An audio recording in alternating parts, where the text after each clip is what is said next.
Boa noite, povo de Deus. Mais uma quarta à distância, mais uma semana rogando ao Senhor por essa situação, mais uma semana de notícias boas e notícias ruins, não é?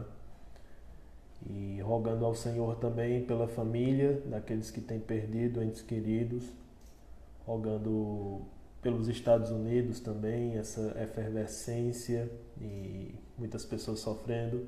Então, vários motivos de oração em relação ao mundo e em relação ao nosso estado e cidade também. Boa noite, irmã Rejane. Como é que estão as coisas? Irmão Luciano, irmão Romildo, boa noite. Então, gratos ao Senhor por podermos ter essa comunhão, né? Conexões que não existiam no primeiro século, conexões que não existiam há anos atrás e agora nós temos, embora muito ansiosos para que os nossos cultos no templo voltem. Você já tem ouvido isso muitas vezes, mas eu penso que é o anseio do coração de cada um que está assistindo e que tem se dedicado ao Senhor, né? Então, a gente percebe que nesse tempo, as desculpas que nós dávamos para não servir ao Senhor, para não estar presente, essas desculpas começam a cair e então percebemos que as verdadeiras intenções do coração, elas não são satisfeitas nem quando as barreiras de tempo, as barreiras de espaço, elas caem e você pode simplesmente abrir seu celular e assistir uma pregação, então você percebe que nem esse esforço um coração que está em desordem quer fazer. Então, que o Senhor use esse tempo para reavaliação, que o Senhor use esse tempo para purificação da sua igreja. É sofrimento, né? Sofrimento nosso e do mundo inteiro. E rogamos ao Senhor que isso passe, mas que os efeitos benéficos do sofrimento nos façam chorar e nos façam nos arrepender. O texto que nós vamos ler hoje e estudar um pouco é um texto que fala sobre sofrimento e a percepção de que talvez esse sofrimento não faça sentido. Se alguém não for capaz de vindicar o nosso sofrimento, de fazer esse sofrimento ter algum sentido, ter salvação para isso, então nós estamos desesperados e nós somos os mais infelizes dos homens. Mas graças a Deus, porque esse não é o nosso caso. Então a gente continua confiante em oração, alegre, com nossas famílias, que são o nosso primeiro ministério. Então, servindo ao Senhor com a nossa casa e nos fortalecendo. Aqueles que já estavam longe, estarão mais longe ainda. Aqueles que o Senhor quiser resgatar por nossa vida, por sua vida, fazendo seu ministério, evangelizando, discipulando, o Senhor resgatará e aumentará o número daqueles que for assim da sua vontade. Então tá bom, nós vamos orar, seguindo aquele esquema, né? Nós oramos, nós lemos o texto, então oramos novamente e assim nós partimos para a nossa reflexão. Infelizmente nós ficamos muito limitados em relação à música. Eu posso cantar aqui, posso tocar aqui, talvez você não cante aí e etc. Mas a palavra do Senhor continua sendo pregada e isso é maravilhoso. Eu estimulo você que esteja cantando com sua família, nós temos isso no domingo também. Estimulo você que esteja conhecendo boas músicas, né? Pedindo indicação de boas músicas que há em nosso meio. E se Deus quiser também vocês terão acesso logo a músicas gravadas com o pessoal da Semana de Música aí, que não haverá Semana de Música do Seminário Batista do Cariri, mas haverá algo para os irmãos aí gravado de todos os lugares do Brasil. Nós vamos reunir esses instrumentistas, esses coralistas, e vocês vão ter grandes bênçãos aí para ouvir e ser edificado. Quanto isso, né, você pode ouvir também e cantar junto com os vídeos que estão lá na página do Seminário Batista do Cariri, no Instagram, tá bom? Então você entra lá na página, no IGTV, tem as gravações belíssimas dos 2 últimos anos da Semana de Música, aí para você ter teologia e uma bela música para cantar. Então vamos orar ao Senhor. Mais algum aviso? Não recordo. Nós vamos aí estar avaliando em diretoria, junto com a igreja, as etapas do retorno, né, proposto pelo Estado, vendo o que há de bom, vendo o que há de mal, como nós vamos nos posicionar em relação a isso. Então, com muita sabedoria, Nós pedimos ao Senhor que nos guie em relação a esses retornos, percebendo também aí aumento no número de mortes, informações às vezes conflitantes, mas o Senhor vai desvendar esse conflito para nós, no nome do Senhor Jesus. Então vamos orar e pedir por nosso país, pelos Estados Unidos também, pelos países que têm sofrido.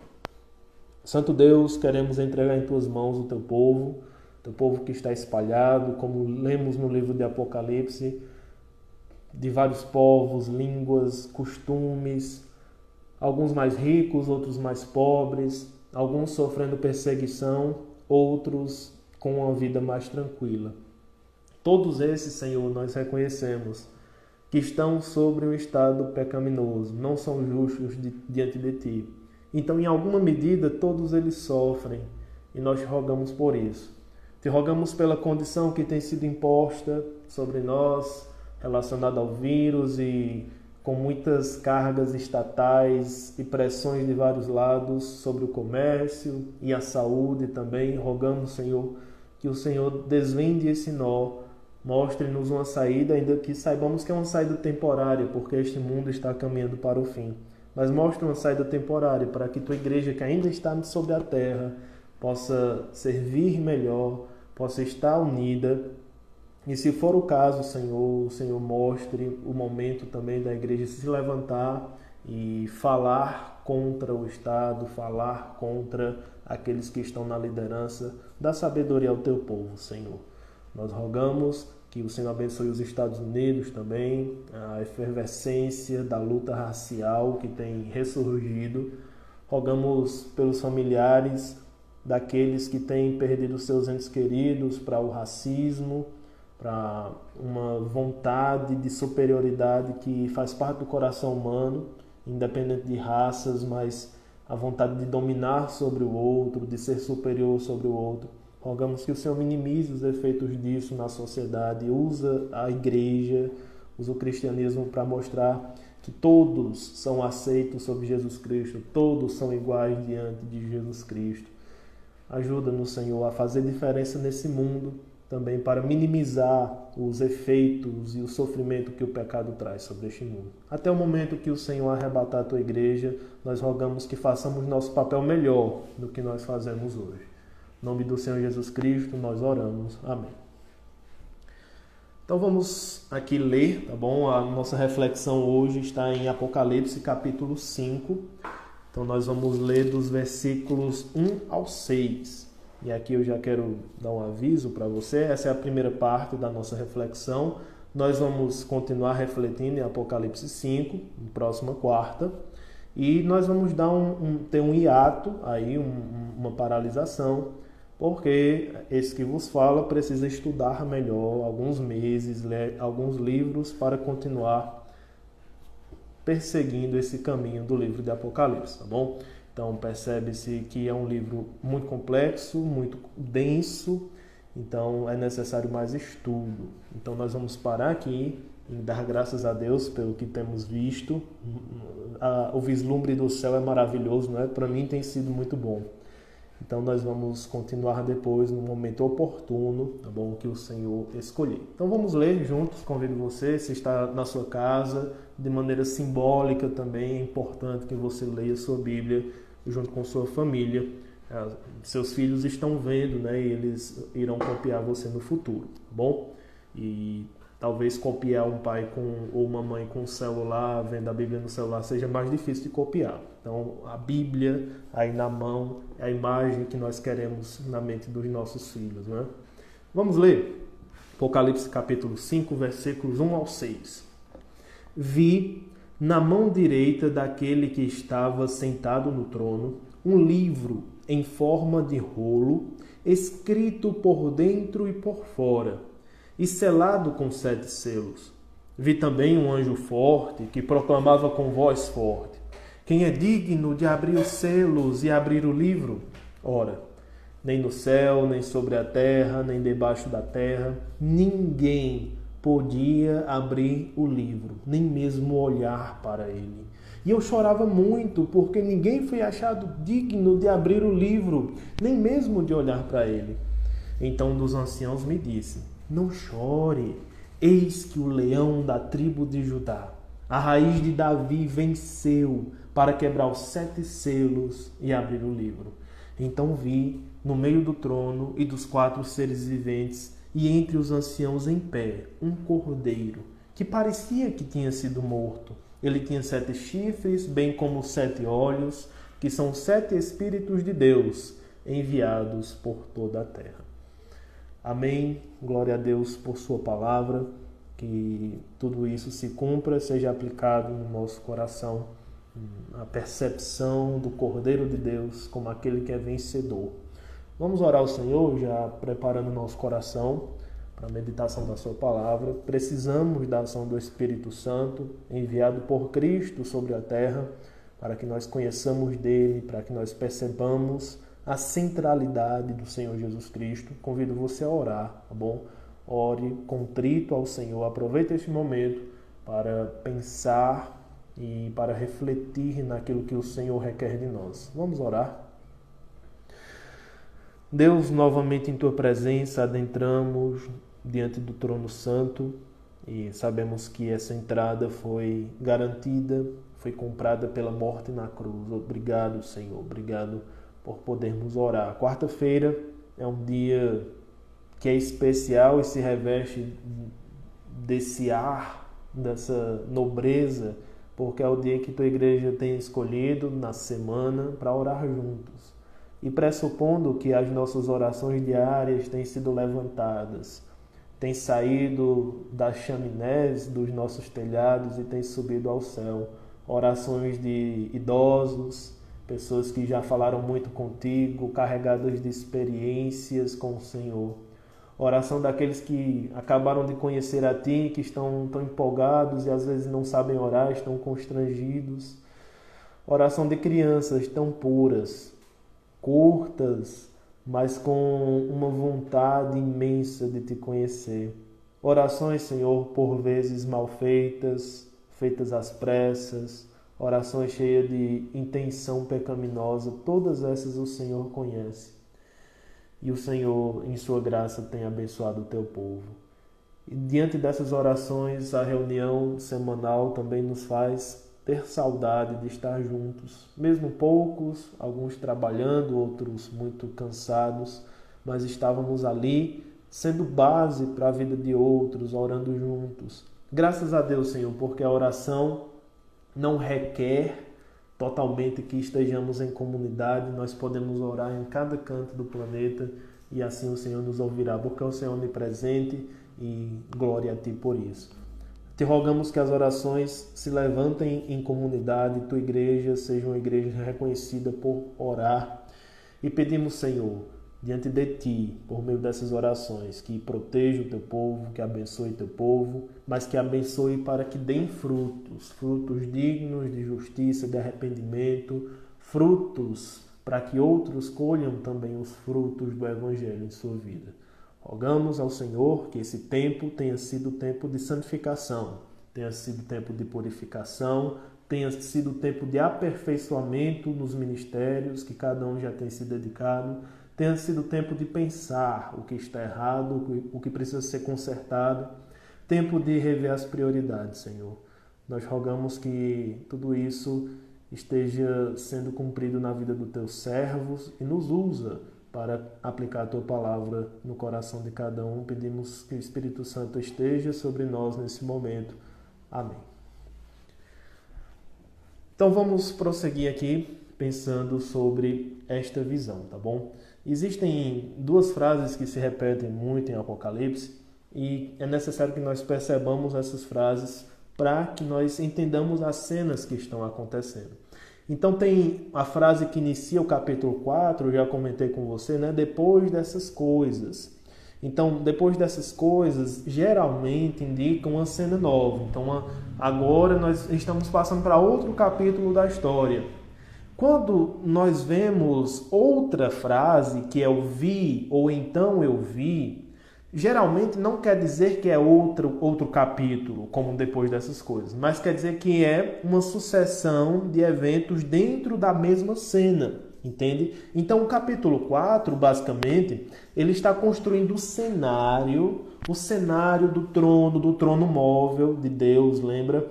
Então, o cenário do trono está sendo construído, nós conhecemos os personagens, nós conhecemos a adoração que eles estão fazendo, nós conhecemos aquele que está no trono, como o trono se parece. Tudo isso mostrando a santidade de Deus e como ele é digno de adoração, porque ele é criador e, por consequência, ele é soberano sobre a criação. Muito bem. Mas essa cena, na verdade, ela está saindo de algo muito grande, como um cone, e ela está querendo se afunilar para nós, para que nós entendamos o foco da cena. O foco da cena, o capítulo 5, ele é a grande passagem, ele é a grande transposição para o resto do livro de Apocalipse, para os capítulos 6 em diante. Então, se nós não percebermos, se nós não entendermos o conceito, a cena, a teatralidade que está acontecendo aqui, por que isso está acontecendo, nós vamos perder muito daquilo que virá pela frente. Então, é necessário que nós percebamos.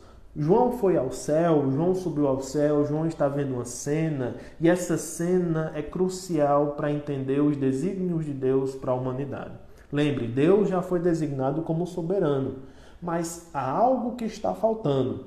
Algo está faltando nessa cena. Embora o capítulo 4 mostre um Deus que é soberano e uma sequência de seres que perfeitamente estão adorando Deus. Mas o que faltaria? O que está faltando nessa cena que aparentemente é perfeita? Como é que pode haver choro na sala do trono, na sala de adoração? Algo está faltando. E essa é a grande tensão que o texto está trazendo. O que é que está faltando? O que é que está faltando? Então, vi na mão direita daquele que estava sentado no trono, versículo 1, um livro. E este livro, um livro que se repete várias vezes, um livro que já foi mencionado em outras partes do Antigo Testamento. Este é o livro que é a peça, que é o objeto central. Então, esta cena está nos mostrando um objeto que é central, um objeto que causa o choro, um objeto que precisa ser desvendado. E nós temos um personagem novo. Então, a cena está nos mostrando um personagem novo e um objeto novo. Esse objeto novo, ele é o fruto, ou vamos dizer, ele é o centro das ansiedades dos adoradores e principalmente da ansiedade de João, ansiedade tal que ele chega a chorar.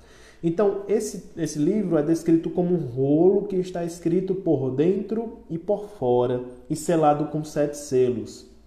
E logo depois nós temos a proclamação de um anjo forte. Nessa ideia do anjo forte, para mostrar que ele não é um anjo das estirpes mais baixas, não, ele é um grande anjo, talvez o Gabriel, nós não sabemos, não tem como saber aqui, mas ele é um anjo forte, tem poder para destruir, tem poder para reerguer. Então esse anjo forte, ele proclama com voz forte, né? Imagine uma cultura, por exemplo, que não tem os amplificadores de som, né? Então você não tem microfone, você não tem caixa de som, então é necessário que o anjo tenha uma voz forte para que toda a sala do trono, todo o céu ouça aquilo que ele está falando.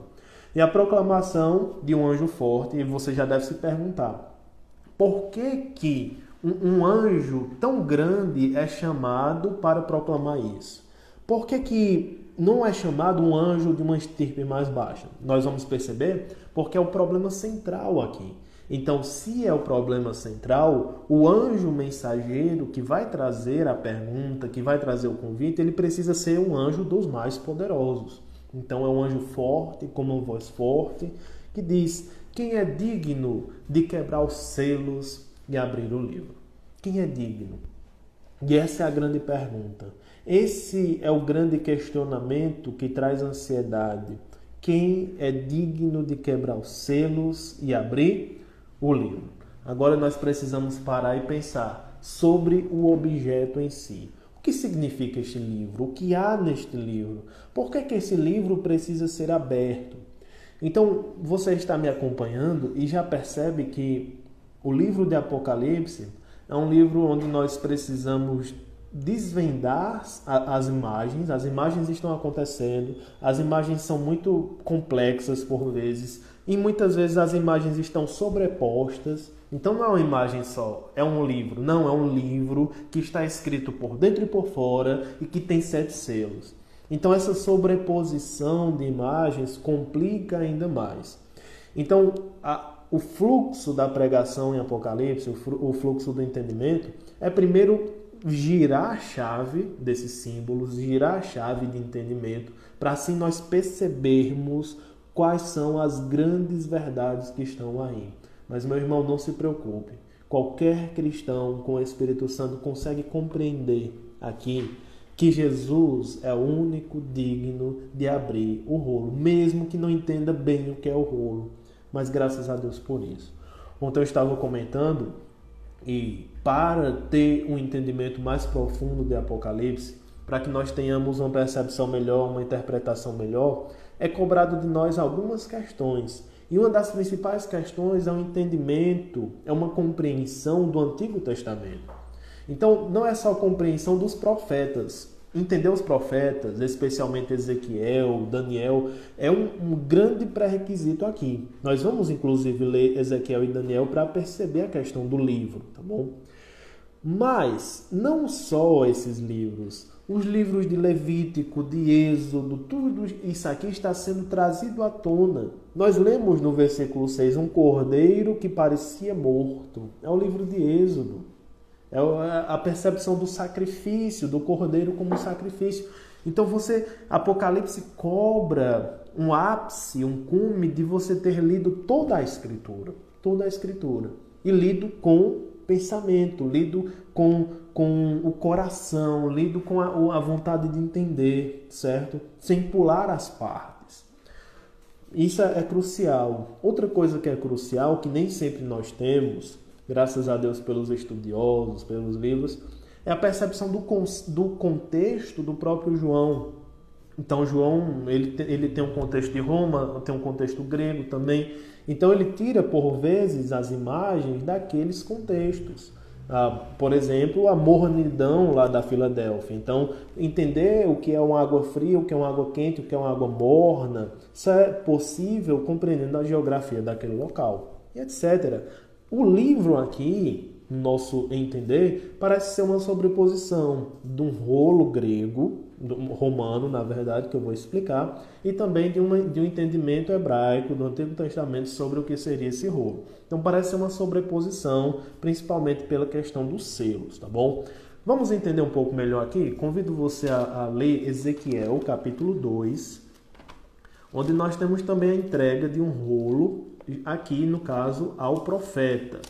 Ezequiel capítulo 2 e versículos 9 e 10, tá bom? Vou ler para você. Então olhei, e eis que certa mão se estendia para mim, e nela se achava o rolo de um livro. Ele ou ela o desenrolou diante de mim, e estava escrito por dentro e por fora, perceba, por dentro e por fora. No rolo estavam escritas lamentações, gemidos e ais. Aí continuando no capítulo 3. Ainda me disse, filho do homem, coma o que está diante de você, coma este rolo, depois vai falar à casa de Israel. Interessante perceber porque no capítulo 10 de Apocalipse há a imagem muito paralela aqui a Ezequiel de um rolo que é dado a João para que ele comesse e pudesse profetizar. Então essa imagem, de que é uma mensagem que ele entendeu tanto, é uma mensagem que está tão internalizada no seu coração, que é como se ele tivesse comido o rolo. Então o profeta ele precisa ter um largo relacionamento com a mensagem que ele vai pregar. Essa é a ideia, tá bom? E aqui você começa a entender também como essa linguagem simbólica funciona. Alguns perguntam por que esse simbolismo, Pô, como é estranho esse simbolismo para nós, isso complica tanto. Mas, meu irmão, toda a linguagem profética, toda a linguagem, vamos dizer, apocalíptica, que se refere ao Apocalipse, ao final dos tempos, tem que ser uma linguagem figurada. Por quê? Porque o Apocalipse em si quer dizer revelar, tirar um véu, mostrar. Então é como se Deus estivesse abrindo a porta dos céus e mostrado as coisas que estão lá. Não há uma mediação aqui para nós. Eu vou lhe dar um exemplo. É muito diferente eu ler aqui um rolo que tem 7 selos, etc. E eu ler: o Senhor é meu pastor e nada me faltará. Não é verdade? Não é totalmente diferente? Não é muito mais fácil entender: o Senhor é meu pastor e nada me faltará? Por quê? Porque é uma linguagem mediada. Linguagem mediada pela figura do pastor, pela figura das ovelhas. Você diz: Deus cuida de mim como um pastor cuida das ovelhas. Então ele me guia com o seu cajado. Na linguagem apocalíptica, essa mediação ela diminui. Porque coisas que nós não temos, por vezes, conexões na vida real, estão sendo mostradas a nós. Por isso que é necessário o símbolo. Uma ilustração que muitas pessoas dão é: chegue, por exemplo, em uma tribo que não teve contato algum com tecnologia. E a sua tarefa nessa tribo é que você explique o conceito de eletricidade para eles, tá bom? Então, a eletricidade vai chegar lá e você precisa explicar para eles para que eles não tenham medo. Agora, me diga aí, eu fico pensando nisso. Como é que você vai explicar eletricidade para quem nunca ouviu falar de eletricidade? Você vai tentar pegar alguma coisa deles, né? O espírito, né? Eles creem no espírito que sopra. Aí você vai dizer: a eletricidade é como um espírito que vem, né? E eles não vão entender, vão achar que é um vento. Mas esse espírito é perigoso, se você pegar nele dá choque. Dá para ver? Não dá. É uma onda. Eles sabem lá o que é uma onda, nem a gente sabe direito o que é uma onda, né? Então, essa eletricidade vem como? Vem com os fios, eles não sabem o que é fio. Você vai dizer: eles vão vir num cipó, né? Então, imagine a dificuldade de explicar uma coisa na qual eles não têm referência alguma. Apocalipse é isso aqui. A gente não tem referência para entender muitas das coisas que estão sendo nos apresentadas. Muitas das coisas. Então Deus inspira João para que ele use símbolos que mediem esse significado. Símbolos do Antigo Testamento, símbolos da cultura ao redor e símbolos também próprios de João que Deus inspira ao apóstolo, tá bom? Então esses 3 níveis nós precisamos entender. E aqui nós já percebemos que há uma figura do rolo, e esse rolo que está escrito por fora e por dentro é um rolo que tem condenação. Aqui já nos dá uma pista. O próximo texto é Daniel, bom, Daniel capítulo 12. Daniel capítulo 12.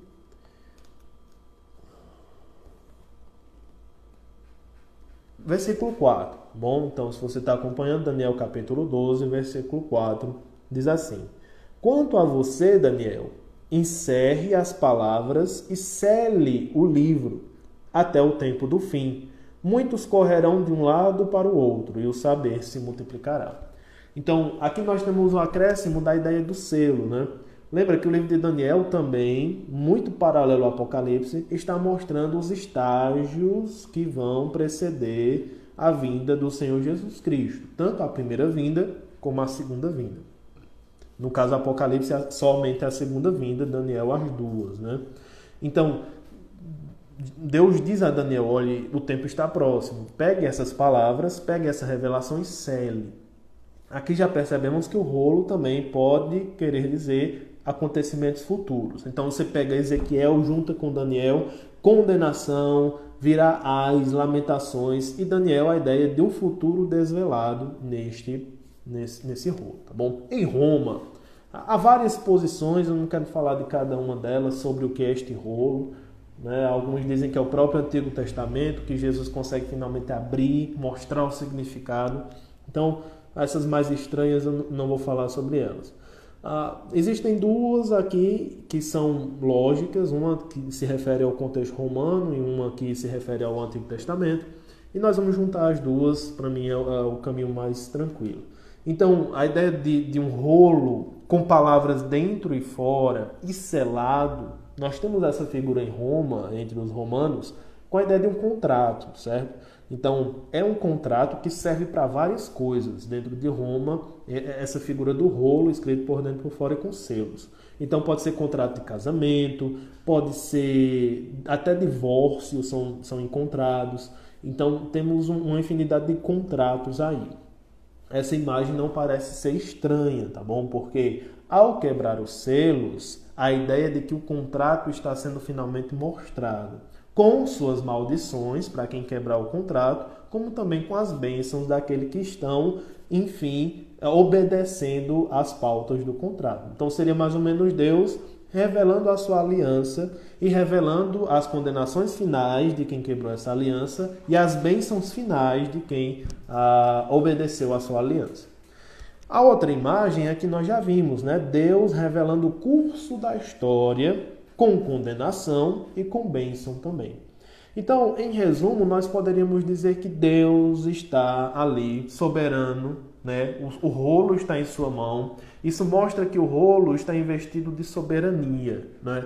Então, não seria estranho dizer que ali naquele rolo está toda a história, todo o plano de Deus, do começo ao fim. O plano de Deus do começo ao fim, com as suas alianças e com as condenações para aqueles que se afastam da aliança. São as condenações que vão ser descritas dos capítulos 6 em diante. Os 7 selos, as 7 trombetas, as 7 taças. E também com as bênçãos daqueles que estarão obedecendo essa aliança. Eu falei já do rolo, né, do que João come, que mostra a sua condição apostólica e profética, né? Então ele tem a imagem, a mensagem internalizada. Mas existe outro livro que se repete várias vezes no livro de Apocalipse. É o livro da vida. É o livro onde estão inscritos aqueles que serão salvos ou que são salvos pelo sangue do Cordeiro. Então, você pergunta, este rolo é o rolo que João comeu? Este rolo é o livro da vida? A minha percepção aqui, e vendo todo esse contexto e como mostra uma soberania geral, a minha percepção aqui é que esse rolo contém tudo. Contém a mensagem da condenação, né? Novamente repetindo, e contém também o livro da vida. Então, neste rolo está incluído tudo isso. Os 7 selos, a escrita por fora é interessante nos contratos romanos, porque a escrita por fora resume o que está dentro do rolo. Então você imagina o rolo, não é? Como feito de papiro, uma planta do Egito. Então se batia essa planta até ela aplanar e secava e ela ficava plana. Então você tinha um papiro, mais ou menos a mesma ideia do papel moderno, né? Da celulose. E também você poderia fazer esse papiro, né, esse rolo de peles de animais mortos, batido, tratado, de couro, né? Então, as folhas, depois de escritas, elas eram enroladas em geral para o armazenamento. Então, você tinha toda a mensagem contida dentro. É muito raro, não se encontra muito a ideia de estar escrito por dentro e por fora. Quando isso acontece, a escrita principal está dentro e fora estão os resumos, para que quem pega o papiro, né, o rolo, consiga entender mais ou menos o que tem lá dentro, sem precisar quebrar os selos. Então é mais ou menos essa ideia, né? Então, antes nós sabíamos mais ou menos como era o plano de Deus. Antes nós tínhamos um resumo do que é o plano de Deus para o futuro. Agora vai ser quebrado. Agora nós vamos ter detalhes. Detalhes na medida que Deus quer revelar, mas detalhes desse plano. E a quebra dos selos quer dizer que agora o cronômetro começou. O cronômetro começou a rolar porque os selos foram quebrados. Então as partes já estão cientes. As partes estão cientes que estão ou em condenação ou em salvação. É a mesma mensagem de Daniel, que o ímpio continue pecando, que o santo continue se santificando. É a mesma mensagem que há no final do livro de Apocalipse. Que o ímpio continue pecando, que o justo continue se santificando. Porque o contrato foi aberto. Ninguém pode alegar ignorância mais diante de Deus. O contrato foi aberto, o rolo foi aberto, enfim. Mas a pergunta permanece e os tambores estão soando. Quem é digno de abrir os selos? Quem é digno de quebrar os selos e abrir o livro? Quem pode ter uma soberania, um alto poder e as condições necessárias de desenrolar essa aliança, de desenrolar essa história, de salvar o homem. De salvar o homem. Porque o plano é salvar. Quem tem condições de fazer isso? A pergunta é essa. E o versículo 3 logo nos deixa um pouco atônitos e aflitos, porque Cristo ainda não havia sido apresentado. Apenas aquele que está sentado no trono, Deus Pai.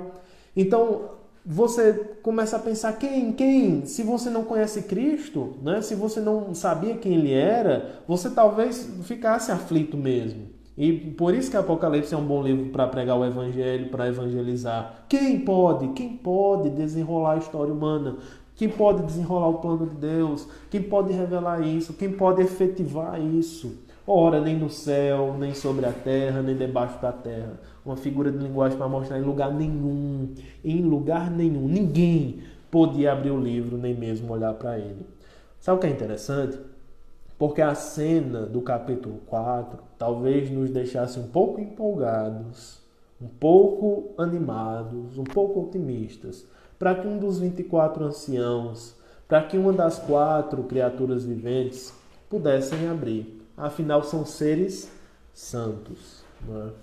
Então, o que o texto está mostrando com essa figura de linguagem é que nem os demônios que estão nas regiões profundas da terra, nem os homens que estão sobre a terra, todos pecadores.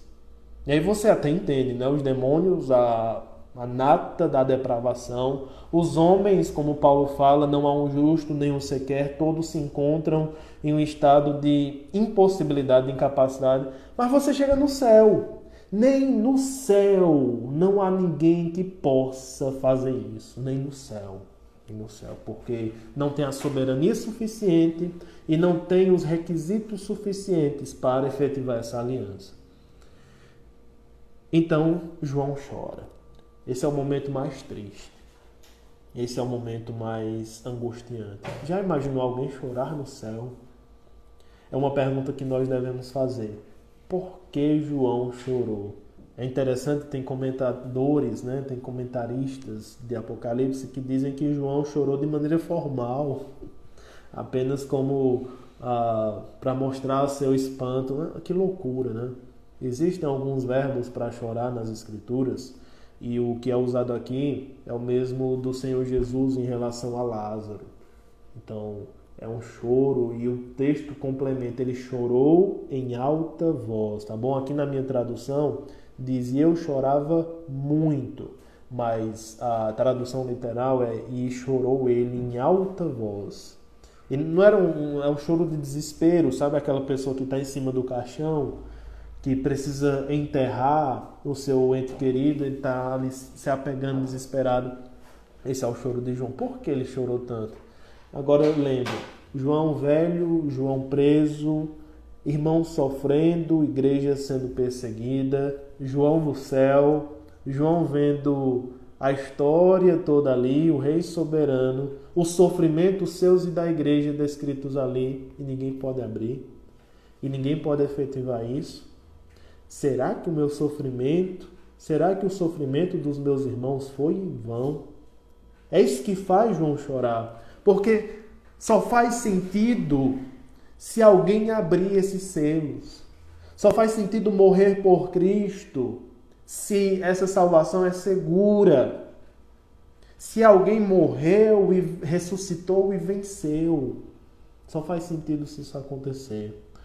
Se não há mensagem de alegria, de salvação, se não há mensagem de vitória, o nosso sofrimento é em vão. Então, a vitória já começou a acontecer. Jesus já ascendeu aos céus e já é digno de abrir os selos. Então, é interessante porque a imagem de João chorando lá, muito estranho para o céu, né? Alguém chorando. E um dos 24 anciões, assim, imagino que ele toca no ombro de João e diz, ei, chora não. Porque eis, né? E eis é uma partícula que João usa, idu, para chamar a atenção. Eis que o leão da tribo de Judá, a raiz de Davi, venceu para quebrar os 7 selos e abrir o livro. Ei, pega aqui no seu ombro e diz, ele venceu. Alguém está apto, digno e pronto para abrir o selo. Ele venceu. Lembra das promessas de Cristo às igrejas? Ao vencedor darei. Ao vencedor farei que sente no trono. Ao vencedor escreverei seu nome, darei um nome novo, escrito em pedrinhas brancas. Ao vencedor. E a gente fica se perguntando, eu sou tão fraco, eu tenho tantas quedas, tantas lutas, como é que eu me enquadro nessa característica de vencedor? Mas aqui está a resposta. Nós só podemos nos enquadrar nessa característica porque Jesus venceu primeiro. Se ele não tivesse vencido, não vencido por falta de força, mas se ele não tivesse vencido porque ele não quis, se ele não tivesse disposto à cruz, nós nunca encontraríamos a vitória que nos leva ao céu. Nós nunca encontraríamos a vitória que nos leva a agradar a Deus. Só podemos ser vitoriosos porque Ele foi. Em Cristo somos mais que vencedores. A vitória sobre o pecado, a vitória sobre a morte, a vitória sobre as picuinhas, sobre as dissensões familiares, as dissensões, tudo isso que são apenas sintomas da nossa doença, a vitória para nós. Essa é a vitória prometida nas Escrituras, muito diferente da vitória prometida por denominações ditas cristãs. Essa é a vitória. Uma vitória gradual, certo. Uma vitória que não foi consumada ainda para nós, certo. Mas uma vitória que é certa no céu. Lembra que a imagem aberta do céu para você hoje é transformação hoje para a sua vida. Porque o futuro já foi aberto. Ele já está certo. Diante de Deus ele já está descrito, vívido, ele já está ali diante dos olhos do Senhor. O plano já foi escrito, às vezes a gente pensa a soberania de Deus como um plano que foi escrito, né? Então Deus na eternidade, ele escreveu o seu plano no rolo. Só que este capítulo nos mostra que é muito mais do que isso. Ele não somente escreveu e fechou. Ele agora, em seu Filho Jesus, rompeu os selos e abriu. Olhe, isso quer dizer que nós estamos nos últimos tempos. Lembra do que Paulo fala lá em 1 Coríntios 10? Nós, sobre os quais os fins dos tempos têm chegado. Nós estamos vivendo no segundo tempo do jogo. Nós estamos vivendo na parte final do filme da sessão da tarde. Está acabando. Está acabando, não sabemos o dia, vem como um ladrão, mas está acabando e é certo que acabará. Então a ideia de Paulo, e a ideia de João, e a ideia de Cristo é viva como se você fosse morrer não amanhã. Não é essa a ideia da autoajuda. Viva como se você fosse morrer amanhã. Viva como se você fosse morrer hoje. Ou viva como se Cristo viesse te buscar hoje. Essa é a grande questão. A escatologia pode ser individual ou cósmica. Você pode morrer hoje, escatologia individual, ou Cristo pode te arrebatar hoje, me arrebatar também, se Deus quiser. Então, e toda a igreja. Mas pode ser a qualquer momento. Viva essas realidades como se elas já estivessem acontecendo, porque os selos já foram rompidos. Não há mais escapatória, certo? A ampulheta de Deus começou a cair a areia. Não tem mais freio. Não tem mais, espera aí, Senhor. O tempo é agora. A transformação é agora. Agora faz sentido aqueles ditados. Agora faz sentido aquela autoajuda toda. Não deixe para amanhã o que você pode fazer hoje. Isso é sério. Isso é sério. É a salvação da sua alma. É o plano cósmico de Deus.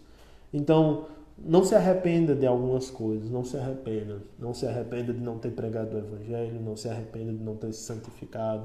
O tempo é hoje, porque os selos já foram abertos. O choro de João já foi enxugado. Embora só será enxugado de maneira perfeita no novo céu e na nova terra. Mas hoje já há consolo para João. E para mim e para você também. Há consolo porque nós já sabemos e temos certeza da vitória de Cristo. Nós não precisamos ver ele derrotando Satanás na grande guerra de Gog e Magog. Nós já vimos ele derrotando Satanás na cruz. Nós somos privilegiados. Já vimos a primeira parte da vitória e a garantia da segunda parte também. Graças a Deus por isso. Ele venceu. E agora uma figura dupla surge. O ancião declara ele como o leão da tribo de Judá, a raiz de Davi, que venceu para quebrar os selos, os 7 selos, e abrir o livro.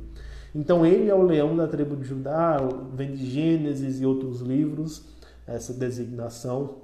É um leão que surge, é um leão que vem reinar, a ideia de realeza. Muitos nos tronos eram incrustados leões, trazendo essa ideia de magnanimidade, de realeza e etc. E ele é a raiz de Davi. Então você percebe que essa realeza do leão, ela está conectada com a linhagem de Davi, tá bom? Uma linhagem real, uma linhagem de reis. E a promessa a Davi está sendo cumprida aqui. Nunca irá faltar rei no trono de Davi. Aqui está a promessa cumprida, um rei eterno. Por isso que nunca faltará rei no trono de Davi. Nunca faltará rei, porque Cristo é o rei da linhagem de Davi. Só que aí surge uma figura paralela e ambas se referem à mesma pessoa. Você tem um leão e no versículo 6 você vê, então João vê, no meio do trono e dos 4 seres viventes e entre os anciãos, aqui parece-nos que a geografia mudou, a geografia que estava sendo nos descrita mudou e acontece algo que é meio concêntrico, né? Jesus está no meio, 4 seres viventes, 24 anciãos, tudo mostrando a centralidade de Cristo. Lembre que no capítulo 4 a centralidade é do trono. Agora a centralidade está no Cordeiro, mostrando a igualdade que há. Lembra, eu e o Pai somos um, João capítulo 10. Então vi no meio do trono dos 4 seres viventes, entre os anciãos em pé, um cordeiro, que parecia que tinha sido morto e tinha 7 chifres, bem como 7 olhos, que são 7 Espíritos de Deus enviados sobre toda a terra. Um cordeiro em pé. Um cordeiro em pé, que é um leão também. Percebe a sobreposição de imagens novamente aqui? Mostrando-nos que nós não podemos interpretar totalmente literalmente, como nós definimos o que é ser literal. Não dá. Alguns tentaram fazer isso, né? Existem vitrais na Europa com um ser que é meio leão e é meio cordeiro. Mas isso erra o ponto da interpretação. Por quê? Porque essas são representações de Cristo. Cristo é o rei que vem julgar e ele também é o sacrifício perfeito, entregue de maneira pacífica para salvar o seu povo. Ele é esse profundo paradoxo, aquele que morre em fraqueza para salvar o seu povo e aquele que é o grande rei e juiz que irá condenar aqueles que não foram salvos por ele. Percebe? Como é que essa profunda ambiguidade está na mesma pessoa? Está na mesma pessoa porque somente ele é digno, somente ele tem poder de suportar ser leão e ser cordeiro. Um leão que é rei, que julga conforme as ações, e um cordeiro que morre pelo seu povo. É nesse ponto que o cristianismo difere de todas as outras religiões. Poder profundo, soberania extrema e fraqueza da qual surge força e salvação. Por isso que o cristianismo é diferente. Porque nós temos um leão que é cordeiro também. E esse cordeiro que parecia que tinha sido morto. Seria estranho, né? Inclusive um cordeiro em pé. Como é que literalmente um cordeiro estaria em pé, sendo que ele tem 4 patas? Mas isso é um detalhe. E ele parecia que tinha sido morto, né? Para não restar dúvidas para o leitor o que representa esse cordeiro, sendo que já parece bem óbvio. Então mostra novamente, é um cordeiro sacrificial. É um cordeiro que é entregue como uma vítima de expiação pacífica para purificar o seu povo. Todo o sistema sacrificial, séculos de cordeiros sendo mortos, apontam para isso aqui. Apontam para a suprema verdade de que Cristo, o Filho de Deus, é o Cordeiro de Deus que tira o pecado do mundo. Essa centralidade de Cristo, ela deve ser vivida e percebida em nossas vidas também. Percebida na vida da igreja, etc. Algumas vezes a igreja entra em um certo conflito por pensar, será que nós falamos de Cristo demais, né? E nós desprezamos outras pessoas da Trindade? esse é um conflito um pouco artificial. Pode ser o caso, né, de, por exemplo, falarmos pouco sobre o Espírito Santo. Pode acontecer isso, dependendo do nosso contexto. Mas não se engane, a centralidade de Cristo está acontecendo aqui. O trono era o centro, agora o centro está no Cordeiro. E aí você pergunta, onde está o Espírito Santo em tudo isso? O Espírito Santo é uma presença constante, tanto no trono do capítulo 4, nós temos ali os 7 candelabros, né? Que se você ler Zacarias, você vai perceber que é o Espírito de Deus, que está aí no versículo 5 do capítulo 4. 7 tochas, na verdade, 7 tochas de fogo, que são os 7 Espíritos de Deus, o Espírito perfeito de Deus, 7. E no capítulo 5, com Cristo, o Espírito também está. Olha aí que maravilhoso. O Espírito é presente no trono do Pai e o Espírito é presente na vida do Filho. Isso é maravilhoso, porque isso fundamenta ainda mais uma ideia da Trindade que nós temos, o Pai, o Filho e o Espírito Santo como um amor vivo que flui do Pai para o Filho e que flui do Filho para o Pai. Um amor vivo, um amor personalizado, personificado, que é o Espírito Santo, é a terceira pessoa da Trindade. Maravilhoso, porque esse cordeiro tinha 7 chifres. Se você não lê o Antigo Testamento, novamente, você perde a ideia aqui, né? Os chifres são representações de poder, né? Então, o chifre é a representação de poder, de soberania, de reinado. O chifre é aquele que bate e mata, e esmaga. Então, de maneira perfeita, o cordeiro tem 7 chifres. Mais na frente nós vamos perceber que a besta satânica tem chifres também. Mas o cordeiro tem a perfeição do poder, ele tem 7 chifres. Número 7, a perfeição. Mas ele também tem 7 olhos. Lembra dos seres viventes que têm olhos por dentro e por fora? Nós já dissemos que isso representa o seu conhecimento amplo sobre a terra. Aqui é dito que ele tem 7 olhos, ou seja, poder pleno para julgar. Assim como ele é descrito nos capítulos 2 e 3. Ele conhece o seu povo. Eu sei das obras que vocês têm feito. Ele sabe. Ele discerne as nossas ações. Ele tem 7 olhos, que são os 7 Espíritos de Deus enviados por toda a terra. E que entra a maravilha. Os 7 olhos são enviados como 7 Espíritos de Deus por toda a terra. Lembra do que Cristo disse quando fosse levado aos céus? Eu irei, mas não deixarei vocês órfãos. Eu mandarei o Espírito Santo. E o Espírito Santo vem do Pentecoste. O Espírito Santo vem em Atos capítulo 2, marcando o início da era da igreja, da era de poder da igreja, da era do Espírito Santo. Cristo, o Cordeiro, manda os 7 Espíritos por toda a terra. E esse envio é para a pregação do Evangelho. Esse envio é para empoderamento da igreja. Esse envio é para consolo dos corações aflitos. Mas também esse envio é para condenação. Porque ouvirão a palavra do Senhor, perceberão a influência do Espírito neles e cometerão a blasfêmia contra o Espírito, que é a rejeição desta palavra, que é a rejeição deste poder, que é a rejeição do próprio Senhor Jesus Cristo, que enviou o Espírito, tá bom? Aqui nós começamos a entender a dupla referência a Jesus. Ele é leão e ele é cordeiro. O Espírito Santo que prega a palavra para a salvação, também a palavra pregada serve para a condenação. Então, a imagem vai parar por aqui. Você pode continuar lendo e perceber a beleza, mas convido você a próxima semana a entender melhor como o Cordeiro vai abrir esses selos e como a adoração celeste se voltará para o Filho de Deus. Mas hoje eu te convido, se você não confia totalmente em Jesus, se você não entende que Ele te levará ao céu, se você tem se apegado a alguma forma de religião, se você tem se apegado a alguma forma de liberdade, se você tem se apegado a alguma forma de intelecto, eu te convido hoje a abandonar e chorar. Porque não há nada neste mundo, não há uma criatura neste mundo que possa explicar a história humana. Não há uma criatura, nenhum conhecimento que há neste mundo que possa explicar o sofrimento humano. Não há nada neste mundo que possa dar sentido para a vida.